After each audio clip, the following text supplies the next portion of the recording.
Hello and welcome. आज हम discuss करने जा रहे हैं जेईई मेंस में आया हुआ 2019 का क्वेश्चन जो बेस्ड है थर्मोडायनेमिक्स पर। अच्छा, इसमें हम क्या करेंगे, इस क्वेश्चन का सॉल्यूशन करेंगे, इसके आसपास की जो भी थ्योरी होगी उसको डिस्कस करेंगे और हम ये भी देखेंगे कि इस क्वेश्चन में हम क्या क्या मॉडिफिकेशंस कर सकते हैं और एक नया क्वेश्चन इसको बना सकते हैं। देखो, सबसे पहले क्या है, क्वेश्चन को रीड करते हैं। 2 blocks of same metal having same mass and at temperature T1 and T2 respectively। 2 block हैं, सेम मेटल के बने हुए हैं, दोनों का मास भी क्या है, सेम है। एक का टेम्परेचर T1 है और दूसरे का टेम्परेचर T2 है। आगे है are brought in contact with each other, दोनों को जोड़ दिया गया है, दोनों को कॉन्टैक्ट में ला दिया हमने। ठीक है, तो चलो कॉन्टैक्ट में ले आते हैं इसको। मान लो हमने किसी भी वे से इसको जोड़ दिया है। ठीक है, each other and allowed to attain thermal equilibrium. अब देखो, आप इसको जब कनेक्ट कर दोगे तो हीट का ट्रांसफ़र होगा। हीट का ट्रांसफ़र का मतलब, क्योंकि टेम्परेचर डिफरेंस है तो किसी भी एक ब्लॉक का टेम्परेचर ज़्यादा होगा। मान लो इस ब्लॉक का टेम्परेचर ज़्यादा है, इसका कम है, तो हीट यहाँ से फ्लो करेगी हायर टेम्परेचर से लोअर टेम्परेचर की तरफ। ठीक है, तो हीट का फ्लो होगा और कुछ देर बाद क्या होगा, इस पूरे सिस्टम का टेम्परेचर सेम हो जाएगा, जिसको हम कह देंगे कि वो थर्मल इक्विलिब्रियम की स्टेट है।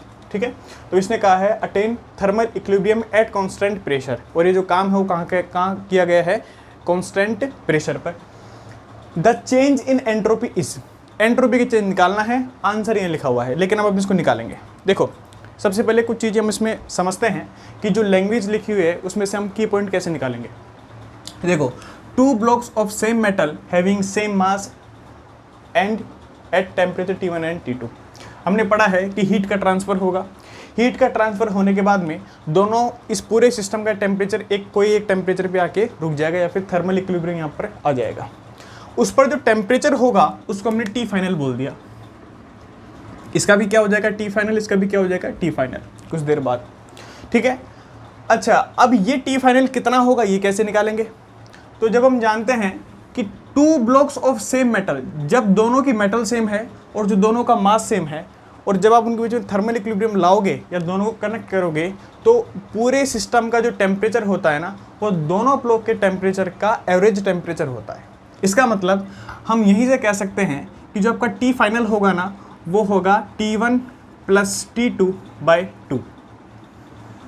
ये कब होता है, जब दोनों ब्लॉक सेम मेटल के बने हो और दोनों का मास भी सेम हो, तभी ऐसा होता है, अदरवाइज ऐसा नहीं होता है। ठीक है, क्योंकि इसमें दिया है इसलिए हमने डायरेक्ट लिख दिया इसको। दूसरी बात, क्योंकि टेम्परेचर वगैरह चेंज हुए हैं तो एंट्रोपीज भी चेंज हुई होगी। अब हम क्या करते हैं, इस पूरे सिस्टम को ब्लॉक 1 और ब्लॉक 2 को इंडिविजुअली सोल्व करते हैं। कैसे, सबसे पहले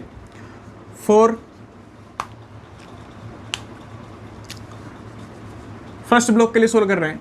फर्स्ट ब्लॉक के लिए, पहले ब्लॉक के लिए देखो, हम एंट्रोपी की चेंज जानते हैं कि जो डेल्टा एस सिस्टम होता है, डेल्टा एस सिस्टम क्या होता है, क्योंकि इसमें प्रेशर और टेम्परेचर की बात की गई है तो हमारे पास एक रिलेशन है और वो है NCP ln T2/T1 plus NR ln P1/P2।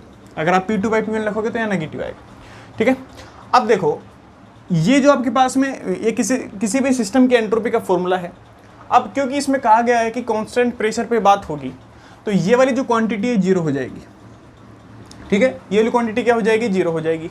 तो हमारे पास क्या बचा, डेल्टा सिस्टम बचा NCP ln T2/T1। T2 final temperature और T1 क्या है, इनिशियल टेम्परेचर। अब इस कंडीशन को, यानी ये तो चला गया, ओनली ये क्वांटिटी बची है। अब इसको अगर हम फर्स्ट ब्लॉक पर लगाएं तो हमारे पास क्या इक्वेशन बनेगी, देखो, इसको हम डेल्टा एस फर्स्ट बोल देते हैं फर्स्ट ब्लॉक के लिए। 1 मोल के लिए सोल्व करेंगे, मोल गिवन नहीं है तो एन का कोई सिग्निफिकेंस हमारे लिए अभी है नहीं। ठीक है, तो हम एन को 1 मान सकते हैं। ठीक है, तो ये बनेगा CP ln T2 यानी T final, T2 T final तो इसके लिए। ठीक है, और इनिशियल टेम्परेचर क्या था, T1, तो नीचे क्या आ गया, T1। ये ब्लॉक फर्स्ट के लिए। ऐसे ही आप सिमिलरली ब्लॉक सेकंड के लिए कर सकते हो। क्या बनेगा, देखो, ये ब्लॉक सेकंड है, डेल्टा S2 बोलेंगे इसको, या सेकंड बोल लो, is equals to CP ln T final upon, देखो इसमें इनिशियल टेम्परेचर क्या था, T2, तो नीचे क्या आएगा, T2 आएगा। तो हमारे पास डेल्टा एस 1 आ चुका, डेल्टा एस 2 आ चुका। अब हमने इसको कनेक्ट करके पूरा एक सिस्टम बना दिया था, तो पूरे सिस्टम की एंट्रोपी, ध्यान से देखना, पूरे सिस्टम की एंट्रोपी हम इन दोनों सिस्टम के एंट्रोपी को इंडिविजुअली जोड़ के निकाल सकते हैं। कैसे? क्योंकि एंट्रोपी क्या है, एक्सटेंसिव प्रॉपर्टी है, ठीक है। अगर आप इसकी एंट्रोपी जोड़ दोगे तो पूरे सिस्टम की एंट्रोपी आ जाएगी, क्योंकि क्या एक्सटेंसिव प्रॉपर्टी होती है, वो एडिटिव है, ठीक है। तो डेल्टा एस सिस्टम क्या होगा, delta S 1 plus delta S 2 क्या बनेगा, देखो ये बनेगा हमारे पास में, ठीक है, इसको नीचे सोल्व कर देता हूँ। ये बनेगा हमारे पास में C P L N T final by T1 plus C P L N, यहाँ आएगा टी फाइनल बाई T2।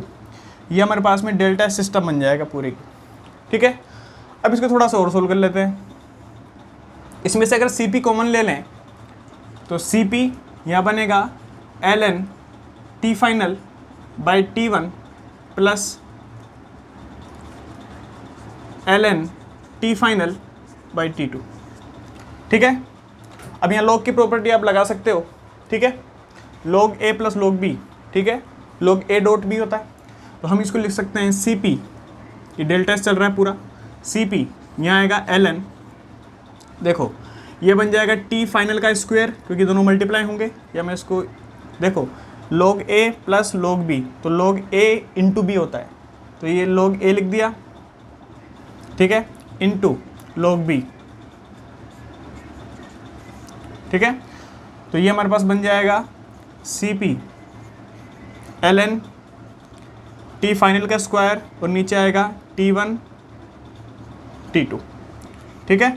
अब देखो हमारे आंसर में टी फाइनल नहीं है और किसी भी ऑप्शन में टी फाइनल नहीं था, पूरा आंसर T1 और T2 की टर्म्स में था। इसका मतलब टी फाइनल को सब्स्टिट्यूट किया गया होगा, और हमने भी कर रखा है T final is equals to T1 plus T2 by 2।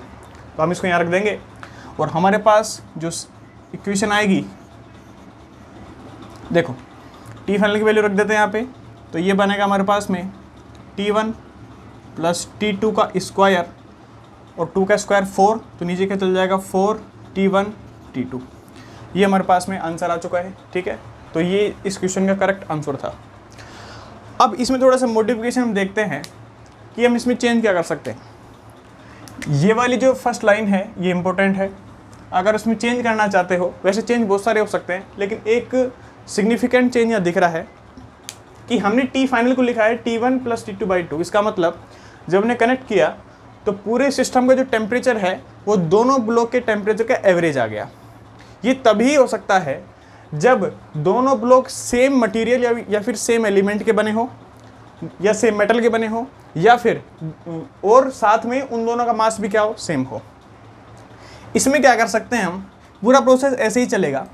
हम एक काम कर सकते हैं, क्वेश्चन को चेंज करना हो तो या तो मास चेंज कर दो, M1 M2 रख दो, ठीक है, या फिर दोनों की क्या करो, जो मेटल है या फिर दोनों के जो मटेरियल है वो चेंज कर दो।